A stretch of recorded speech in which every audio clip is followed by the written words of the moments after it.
Let us say I need to draw a flowchart where I need to check if an input number is equal to 100. That means I'm asking the user if a number given, whether he's able to guess the number as 100.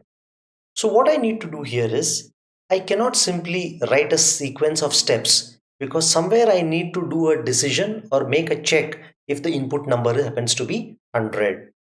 So what I'm doing is I need a memory location or a variable called as num where the user is going to enter the number. If the number happens to be 100, then I'm going to say or give him the message, you have guessed correctly. Else I'm going to say, sorry, you have missed the guess. So let's try to write a flowchart for this particular problem. We have taken a look at the algorithm for this, but writing the flowchart will give you a match between the algorithm and the flowchart and help you to understand or develop logic much better. So the first step in order to do this is I'm going to, as usual, say start.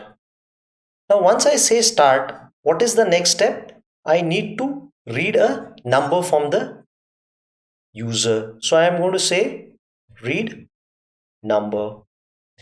Now, how do I check whether the number is equal to 100? In flowcharts, you have to use the rhombus symbol to help you make a decision. The rhombus symbol tells you whether a condition or whether a statement or a value is true or false. So what I'm going to do is I'm going to do this and I'm going to draw a rhombus like this. Okay.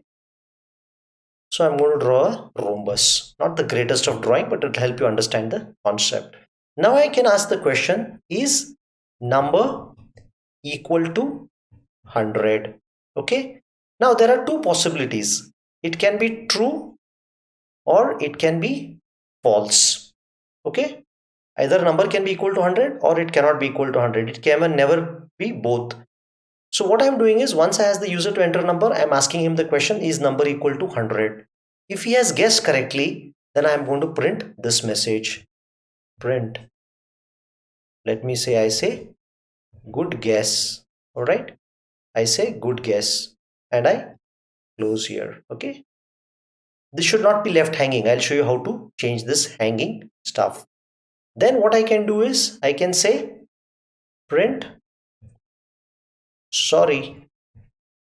Okay, sorry indicates he has guessed it incorrectly. So if the number is equal to 100, it can either be true or yes, or it can be false or no. In case he has entered any other number, I'm going to print sorry. Now the logic is done, but the flowchart is not complete. We should be able to come to a stop. So what I'm doing is I'm writing the word stop here and just see how I'm trying to do the connection. I'm trying to bring this fellow here, connect it this way and join it here. So let us see how this particular stuff works by taking a few numbers 2 to 5 and then 100. I read a number happens to be 2 to 5. 2 to 5 is equal to 100 is false. So it is going to print the message sorry. It's not going to print the double quote. Only the message sorry is going to be printed on your screen. It's going to come here and then going to stop. Look at the flow. The arrow shows you the flow where the logic is flowing. Now let's say I enter the number 100. I read a number 100. 100 equal to 100. It is true or yes.